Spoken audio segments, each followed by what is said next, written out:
Сәлем! Егер менің каналым саған ұнаса, міндетті түрде достарыңмен бөлісіп, лайк, комментарий қалдыруды ұмытпа. Бүгін 9 сыныптың электролиттік диссоциация теориясы тұрғысынан тұздардың қасиеттері тақырыбына арналған біліміңді тексер тапсырмаларын бірге орындайтын боламыз. Бірінші сұрақ: тұздар деген не, олар қалай жіктеледі? Бірінші сұрақтың жауабы: тұздар сулы ерітіндіде металл катиондарына және қышқыл қалдықтарының аниондарына диссоциацияланатын электролиттер. Тұздар құрамына қарай орта, қышқыл, негіздік тұздар деп жіктеледі. Екінші сұрақ: формулалары берілген тұздардың ішінен орта, қышқыл және негіздік тұздарды бөліп жазыңдар. Тұздарды атаңдар және олардың диссоциациялану теңдеулерін жазыңдар. Екінші сұрақтың жауабы: орта тұздарға калий хлор, натрий 2 SO4, купрум NO3 2, литий 3 PO4 жатады. Қышқылдық тұздарға барий HCO3 2, калий H2 PO4 2, калий HCO3 жатады. Негіздік тұздарға марганец OH бром, алюминий OH хлор 2 жатады. Бізде калий хлоридінің диссоциациялануын жазайық. Бізде ол калий катионына және хлор анионына ыдырайды. Келесі: натрий сульфаты ыдыраған кезде 2 натрий катионына SO4 2- анионына ыдырайды.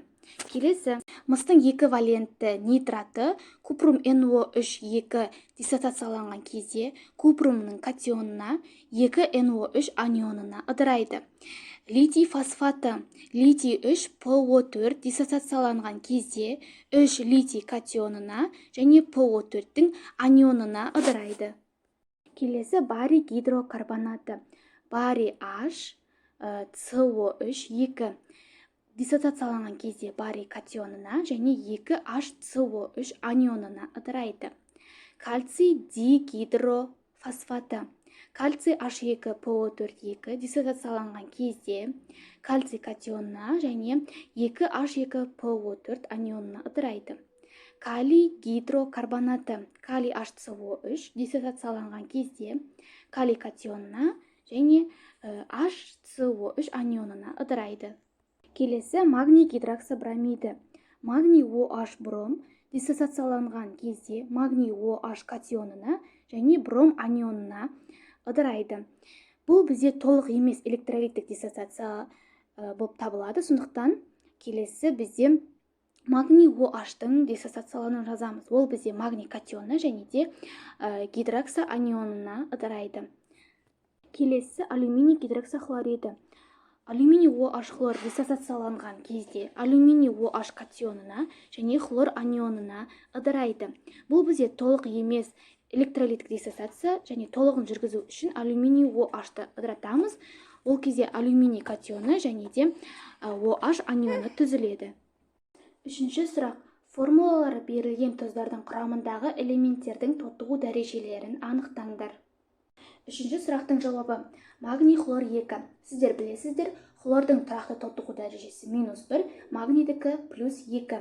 Келесі: барий CO3 оттекте тұрақты -2, барийде тұрақты +2, ал көміртекте бізде осы жағдайда +4 болады. Кальций HPO4 2 оттекте тұрақты -2, кальцийде тұрақты +2, фосфорда +5 болады. Калий H2PO4 оттекте тұрақты -2, калий мен сутекте тұрақты 1 +1 және фосфорда +5 болады. Натрий 2 CO3 оттекте тұрақты -2 тотығу дәрежесі, натрийде +1, көміртекте +4 болады. Феррум NO3 3 оттекте -2, темірде +3, ал азотта +5 болады. Кальций хлор 2 хлорда -1 тұрақты, кальцийде +2. Магний HPO4 оттекте тұрақты -2, магнийде тұрақты +2, сутекте тұрақты +1 және фосфорда бұл жағдайда +5 болады. Магний OH бром бізде бром бізде -1 заряд, оттек тұрақты -2 заряд, магний бізде +2 заряд және де сутек тұрақты 1 заряд екен. Алюминий 2 S3 күкірт бізде -2-ге, алюминий +3 тотығу дәрежесіне тең. Купрум NO3 2 Оттек бізде -2, купрум +2, азот +5-ке тең. Литий 3, ПО4. Оттек тұрақты -2, литий тұрақты +1. Осы жағдайда фосфордың тотығу дәрежесі +5-ке тең болады. Төртінші сұрақ. Ерітіндіде жүретін мына реакциялардың молекулалық және иондық теңдеулерін құрастырыңдар. Төртінші сұрақтың жауабы: натрий хлор қосылған плюмбум NO3 түзеді натрий NO3 қосылған плюмбум хлор 2. Реакцияны теңестіру үшін натрий хлордың алдына және натрий NO3-тің алдына 2 қоямыз. Бұл оның молекулалық теңдеуі. Енді иондық теңдеуін жазамыз. 2 натрий катионы қосылған 2 хлор анионы қосылған плюмбум катионы қосылған 2 NO3 анионы түзеді 2 натрий катионын 2 NO3 анионын және плюмбум хлор 2 тұнбасын. Енді реакцияға дейін және реакциядан кейінгі бірдей иондарды қысқартамыз. Енді қысқартылған иондық теңдеуі 2 хлор анионы қосылған плюмбум катионы түзеді плюмбум хлор 2 тұнбасын. Жағдайы: цинк қосылған феррум бром 3 түзеді цинк бром 2 қосылған феррум. Реакцияны теңестіру үшін цинктің алдына 3, феррумның алдына 2, феррум бром 3-тің алдына 2 қоямыз. Бізде газ, су, тұнба түзілген жоқ, сондықтан бұл қайтымды реакция болып табылады. Б-сы: алюминий хлор 3 қосылған калий NO3 түзеді алюминий NO3 қосылған калий хлор. Реакцияны теңестіру үшін калий NO3-тің алдына және калий хлоридінің алдына 3 қоямыз. Бізде реакциядан кейін тұнба, газ, су түзілген жоқ, яғни бұл бізде қайтымды реакция болып табылады. В жағдайы: барий SO3 қосылған HNO3 түзеді барий NO3 2 қосылған SO2 және H2O.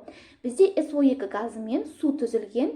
Реакцияны теңестіру үшін HNO3-тің алдына 2 қоямыз. Бұл оның молекулалық теңдеуі. Енді иондық теңдеуін жазамыз. Барий катионы қосылған SO3 анионы қосылған 2 сутек катионы қосылған 2 NO3 анионы түзеді барий катионын және 2 NO3 анионын және SO2 газы мен H2O-ны. Реакциядан кейін және реакциядан дейін пайда болған иондарды қысқартамыз. Нәтижесінде қысқартылған иондық теңдеуі SO3 анионы қосылған 2 сутек катионы түзеді SO2 газы мен суды. Г және Ғ жағдайы: натрий NO3 қосылған H3PO4 түзеді натрий 3PO4 қосылған HNO3. Реакцияны теңестіру үшін натрий NO3-тің алдына және HNO3-тің алдына 3 қоямыз. Келесі: хром қосылған аргентум NO3 қосылған купрум NO3 қосылған аргентум. Теңестіру үшін аргентумның алдына және аргентум NO3-тің алдына 3 қоямыз.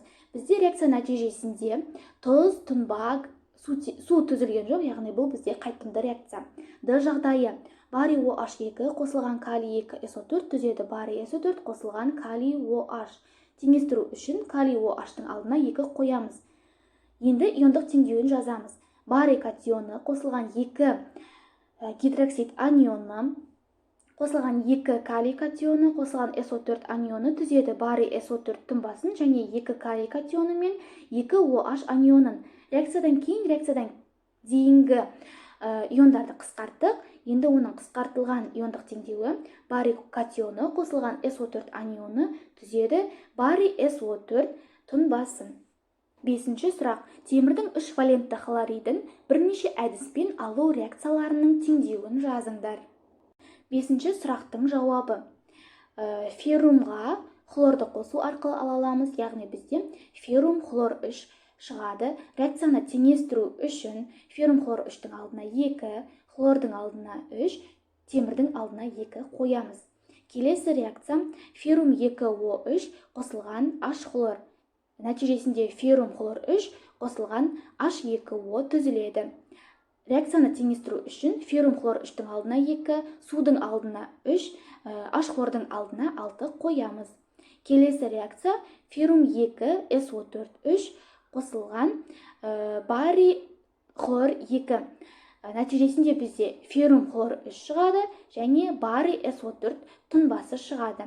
Реакцияны теңестіру үшін барий SO4-тің алдына 3, феррум хлор 3-тің алдына 2, барий хлор 2-нің алдына 3 қоямыз. Келесі 6-шы сұрақ: 3 сынауықта натрий, магний және мыстың эквивалентті хлоридтерінің ерітінділері бар. Әр сынауыққа темір тақташаны батырғанда қай сынауықта химиялық реакция жүретінін түсіндіріңдер. Тиісті реакция теңдеулерін құрастырыңдар. 6-шы сұрақтың жауабы: феррум қосылған купрум хлор 2 түзеді феррум хлор 2 қосылған купрум. Бізде темірмен әрекеттеседі, реакция жүреді, бірақ натрий мен магнийде реакция жүрмейді. Себебі Бекетов ұсынған активтілік қатарына байланысты олардың араларында реакция жүрмейді. 7-ші сұрақ: химиялық реакция теңдеулерін құрастырыңдар. 7-ші сұрақтың А жағдайы: оксидтен негіз, негізден тұз, тұздан қышқыл алуымыз қажет. Бұл үшін осындай тізбек құрадым. Кальций оксидінен кальций гидроксидін, кальций гидроксидінен кальций сульфатын, одан күкірт қышқылын аламын деген тізбек ұйымдастырдым, құрдым. Келесі: кальций О қосылған H2O бізде түзеді кальций OH2. Келесі реакция: кальций OH2 қосылған феррум SO4 бізде түзеді кальций SO4 қосылған феррум OH2. Келесі: кальций SO4 қосылған H хлор бізде түзеді H2SO4 және де кальций хлор 2. Реакцияны теңестіру үшін H хлордың алдына 2 қоямыз. Келесі 7-ші сұрақтың Ә жағдайы: негізден тұз, тұздан тұз, тұздан қышқыл, қышқылдан тұз алуымыз қажет. Ол үшін осындай тізбек құрастырдым. Калий OH түзеді калий хлоридін, калий хлорид түзеді натрий хлоридін, натрий хлориді түзеді тұз қышқылын, тұз қышқылы түзеді литий хлоридін. Калий OH қосылған H хлор бізде түзеді калий хлоридін және де H2O-ны. Келесі реакция: калий хлор қосылған натрий OH түзеді натрий хлор қосылған калий OH. Келесі реакция: натрий хлор қосылған H2SO4 түзеді натрий 2SO4 қосылған H хлор. Реакцияны теңестіру үшін H хлордың алдына 2, натрий хлордың алдына 2 қоямыз. H хлор қосылған литий түзеді литий хлор қосылған H2 газы. Реакцияны теңестіру үшін H хлордың алдына 2, литий хлордың алдына 2, литийдің алдына 2 қоямыз. 8-ші сұрақ: айналымды жүзеге асыруға мүмкіндік беретін реакция теңдеулерін жазыңдар. 8-ші сұрақтың А жағдайы: кальций Одан кальций хлор 2, кальций хлор 2-ден кальций CO3, одан кальций HCO3 2, одан кальций CO3, кальций CO3-тен кальций О алуымыз қажет. Енді реакция теңдеулері: кальций О қосылған H хлор түзеді кальций хлор 2 қосылған су.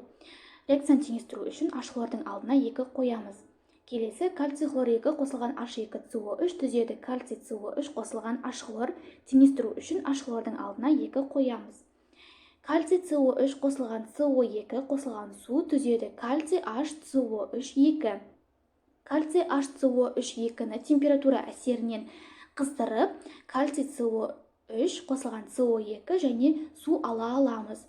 Келесі: кальций CO3-ті температура әсерінен ыдыратып, кальций О және CO2 газын алады екенбіз.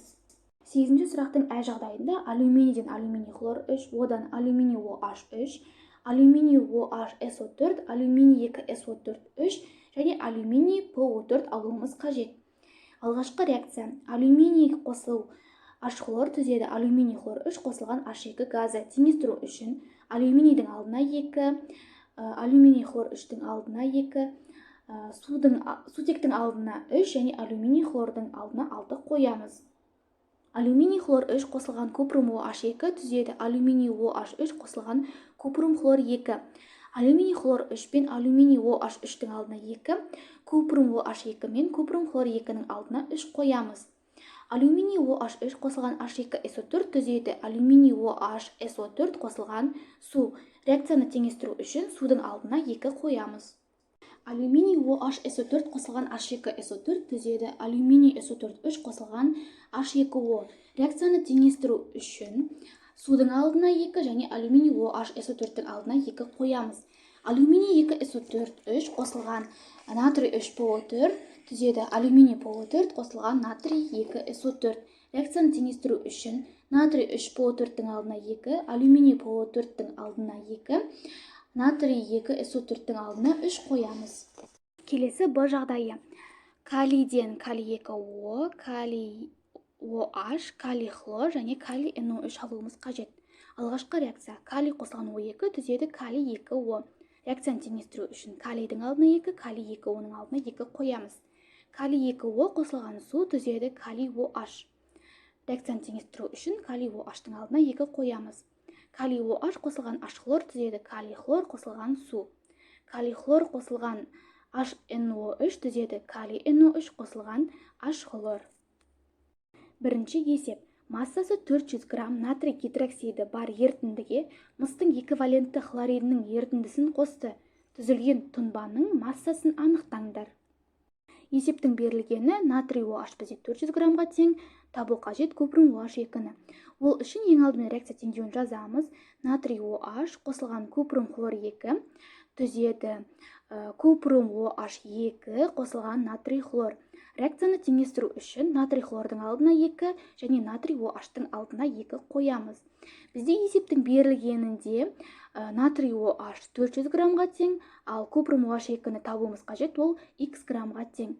Натрий OH-тың молекулалық массасы 80 граммға тең, ал купрум OH2-нікі 98 граммға тең. Осы жерден X-ті таба аламыз, яғни пропорция құру арқылы. Ол үшін 400-ді 98-ге көбейтіп, 80-ге бөлеміз. Нәтижесінде бізде 490 грамм шығады. Есептің жауабы купрум OH2-нің массасы бізде 490 граммға тең. Осымен біздің біліміңді тексер тапсырмалары аяқталды. Видеоны соңына дейін көргеніңе рахмет. Міндетті түрде достармен бөлісіп, лайк, комментарий қалдыруды ұмытпа.